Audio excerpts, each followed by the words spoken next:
In this box is the cheapest 25 caliber break barrel air rifle you can buy off Amazon. I think it was like $120 something. So we're gonna go ahead and unbox this, see what it looks like. So there's only a few brands that actually make 25 caliber break barrels. Hatsan is one of them. I've never shot a Hatsan before, so kind of curious to see how it does. But this is a 25 caliber Hatsan Edge. Claims it goes 650 feet per second. That's pretty much all I know about it, but let's go and check this thing out. It comes with a scope too, and here's the actual gun. It actually doesn't look pretty bad. It feels pretty good too. The sights are not bad either. Oh my goodness. All right, so this is where the pellet goes. I've never seen, that is so weird to see a 25 caliber barrel on a break barrel. That's just weird, but look how much grease is on that. That is a lot. And the caulking so far was pretty stiff. All right, let's go and load a pellet up in this. This is so weird to be shooting 25 caliber out of a break barrel. Oh my goodness. Let me try this again. This might be the worst trigger I think I've ever felt on a gun. Not even joking. Okay, that was not as bad as the first shot. The first shot just kicked so hard. That was weird, but now it just feels like a normal break barrel. But check out how bad this trigger is. I've never had a trigger this bad on a gun before. It's just one very long stage. Going. And it's still going. Ow! There it went. Oh, it just nailed me in the knuckle. But for 120 bucks, I don't know. I think it'd be worth it. All right, so down here I got a whole bunch of different 25 caliber pellets we're going to test out in this, see which one's the most accurate with it, and we'll be going hunting with it. But first, I'm going to shoot the rest of these JSBs to kind of break it in. I don't know how many's in there, probably 50, and then we will see how good the accuracy is. So I put about 100 rounds through this. It's not completely broken in, but it's definitely going to be better than it was right out of the box. And I already found a major flaw on this already when I put the scope on. I don't know if you'll be able to tell real well on camera, but do you see that? The barrel is pointing right. Do you see how the barrel's pointing right? So if you have a scope on this and you're trying to shoot long range, this is going to be pretty much useless, because if the scope's not lined up with the barrel, it's just going to keep shooting right. And also, this is the worst scope I've ever seen that came in a package with the gun, with the air rifle. It's the blurriest scope. That's actually better than what it looks like for me. The crosshairs don't focus unless it's like 100 yards away. You know, it's a $100 gun, so you can't really expect too much. So over here about 10 yards away, I put up the box, and we're going to be trying these 5 different types of pellets out. Got some Benjamins, JSB, Air Arms Diablo, and some H&N over there. Yeah, that's pretty much it. We're going to see which one's most accurate out of this thing, and whatever one's the most accurate, we'll be hunting with it. We're going to start with the Benjamin 25 caliber pellets, 5 shot groups for each ones. I only put this up at 10 yards because for right now, I think this is all this gun is capable of hunting with, but we'll just see how the accuracy is. And I can barely even see the dots in the scope. They're all blurry. Okay, first is the Benjamins. That is terrible. That's like a 2-inch group at 10 yards. JSB is a little bit better. I will say I wasn't quite used to the trigger on these 2 groups, so I was pulling some. They are probably better than this actually, but these were the Air Arms Diablos, a lot better. That's like, I don't know, if we take that away, that's got to be under 1 inch right there. Not bad. Next is those H&N, but they didn't do bad at all. Pretty good group. And the Cro-Magnums, that's the best group I've seen. That's like 1/2 inch right there. That is really good. So you may think I'll be going hunting with the Cro-Magnums, which did the best. The pellet I'm going to choose is these H&N Barracuda Hunter Extremes. And the reason why is because the Cro-Magnums have this huge hollow point on them, so they're not going to penetrate as much, I think. We're going to try to get one big groundhog with this gun, so I'm going with these because they have a more solid point on them and they're going to penetrate further, I think. This gun isn't shooting that fast to be able to just pass through a groundhog's head, so I'm thinking we're going to have to get the most penetration as possible, which is why I'm going with these. Alright guys, so we're going to attempt to go groundhog hunting now with that air rifle. So I got my ground blind right here, and here's the plan. So we're in the creek right now, set that right there. And some of you will recognize this hole because I made a groundhog trapping video here not too long ago, and I actually released a groundhog here, so I know it's still active. I know there's still one living in here. And look at this. You can also see how it's so packed down right there because that groundhog just comes out of there and just kind of sits there. I guess he just walks around or sits there. I don't know, but it's just super packed down right there. He's also got a hole up there and another one right there. Looks like there's a trail going up there. There's a bean field over there, so he's eating the beans too. So we're going to see if we can get the groundhog that is living in here, see if we can get him with that air rifle. So the plan is to put the ground blind in the creek again, just like I did in my last video. And yeah, that's about only a 10-yard shot, so pretty easy shot. Shouldn't be too hard. I'm going to attempt to set this ground blind up in under 30 seconds and beat a record for ground blind setting up. Here we go. In 3, 2, 1.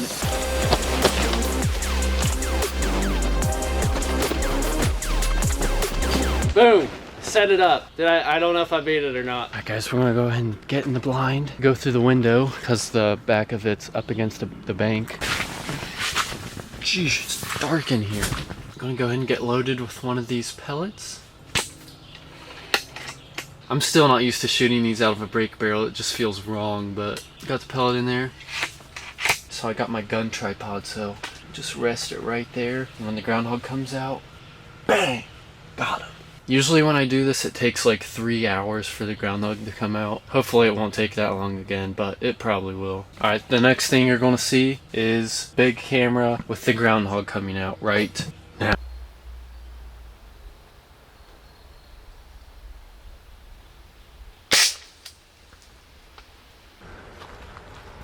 Kidding me?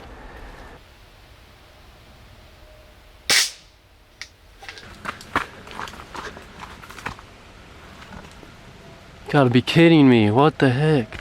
Okay, that's it. I'm done hunting with this thing. Tried that one spot for like the past 3 days and never saw anything, so I came to this spot. Okay, this groundhog came out. I shot him in the head and he ran down that hole. And then like 10 seconds later, he sticks his head out. Like nothing even happened to him when I shot him with this. This thing's a piece of crap. I can't even kill a groundhog with it. I think the pellets are just bouncing off the skull. Like I don't even think they're going through. So for those of you who only watch this for the hunting part, don't worry, we're still gonna be hunting later in the video. Just not with this piece of junk. This thing probably could only kill a sparrow. But a lot of people get mad when I destroy my pellet guns that I buy with my own money. So we're not going to destroy this one. We're just going to do some tests with it. So I have a bunch of these little arrows from my last video. Turns out they fit perfectly down the barrel of this 25 caliber break barrel air rifle. So I think you know where I'm going with this. So let's get it loaded. I'm actually really curious to see if this will shoot an arrow, because I know PCP air rifles will shoot arrows out of them, but will break barrels. I'm going to shoot into that bank. I think it's going to be like pretty slow, but here we go anyways. Wow, that was dumb. I'm going to try putting some dirt in the arrow, see if that helps. You might be able to see the dirt in the arrow.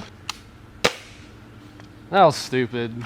Just broke 2 arrows for this. All right, next test. So I bought some of these firecrackers, and check this out. They actually fit perfectly into the barrel of this break barrel air rifle. Okay, so what I'm gonna do is I'm gonna load a pellet in the barrel and then stick it down a little bit, about 1 inch, and then put the firecracker in the barrel. Like, does this mean this is like a firearm now because it's using like powder burning stuff? Yeah, and then we're gonna light it and then just see what happens. It might see if it like shoots the pellet out. I don't really know. I think this might actually work. All right, I'm just gonna light this thing, throw it on the bank, and run behind my truck.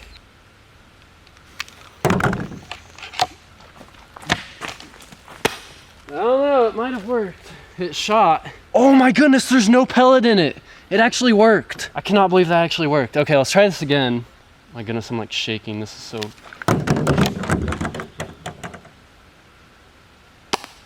Oh, there's the pellet. I saw something come out of the barrel, but I don't know what it was. All right, I'm gonna shoot the water now, see if it actually makes a splash.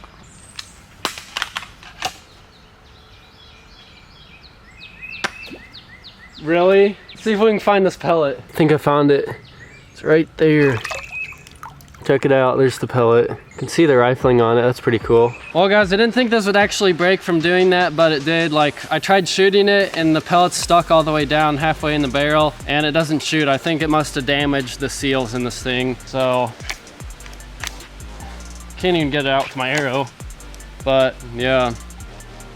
I'm just gonna hang this on this branch up here and see if anyone ever finds it. All right, guys, so we're going to be going hunting with this. This is actually a new gun I got last week for a different video, but I didn't like how the video was going, so I ended up not finishing it, but I decided to keep the gun anyways. So this is a Gammo Raptor Whisper 177 caliber. I put the scope cam on this too, and I also got something new for this that I wanted to show you guys. It's this scope mount. It's one of those ones that has, it's like the zero recoil scope mounts by that company. I wanted that because the scope cam I have on here, if I put it on a normal brake barrel without this mount, it'll actually throw my scope cam off of there. Even if I tighten it as hard as I can on the scope, it still throws it off like after, I don't know, 15 shots. But it's been working really good so far. I've put about 50 rounds through it, and it hasn't even, the scope cam hasn't even moved.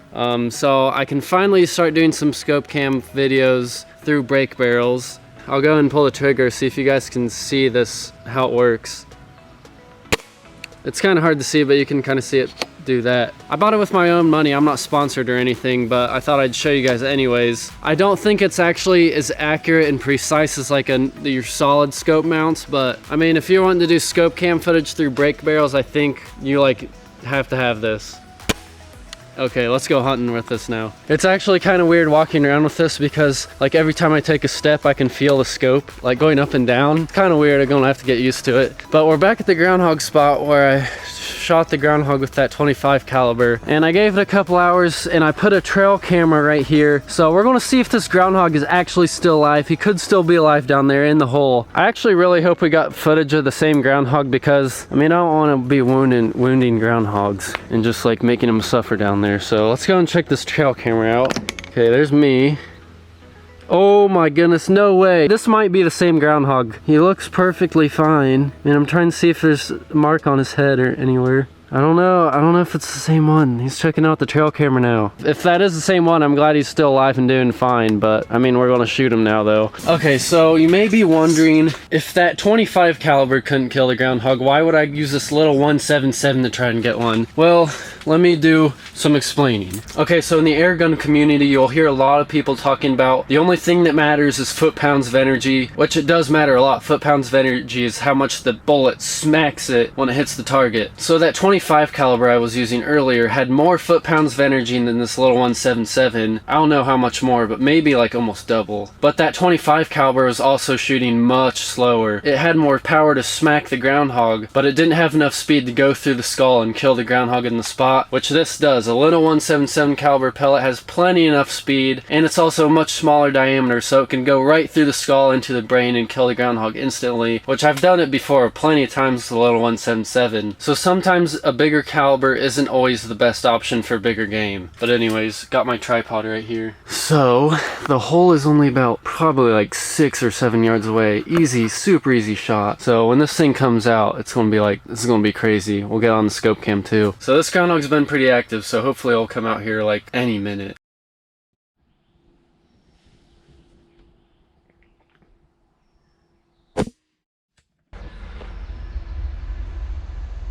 Okay guys, that was crazy. I cannot believe that just happened, but I was going into the blind to hunt here again. That groundhog was right there again, so I walked up to him to see how close I could get, and then he went under. So I went back in the blind for a little bit, for like not even, probably like 2 minutes, and I shot him. I thought he got away, but I think I hit him hit a little low or something, but I heard some movement, and he came out of this hole over here. You can see the blood trail right there, but we got lucky on this one, but he went over here, and then I went to shoot him again, but it looked like he was already dead, but I put another shot in him anyways. But here he is. I must have hit him low because he should have died right there. Looks like I hit him low in the neck, and he was just like, he was able to make it all the way over there. I don't know why he came out of the hole. If you don't get a brain shot with the 177, yeah, it does take a little bit longer for them to die, but they will die. That's like the downside, the 177, is that it doesn't have that power to just drop him on the spot, even if you don't hit him in the brain. But luckily he didn't die in the hole, and we were still able to recover him. This is not the other one I shot yesterday. It's a lot smaller. It's a little yearling, and he doesn't have any of the marks on his head from yesterday, but definitely more groundhogs in the area. All right guys, we're at the barns now. We're going to be doing some more hunting with this. See if we can get some birds. Maybe actually another groundhog if we get the chance. So I'm just going to walk around and see what we can find.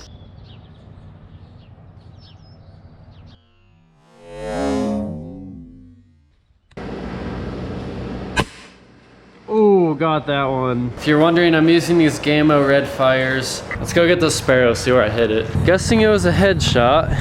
Oh yeah, that was a headshot. Oh.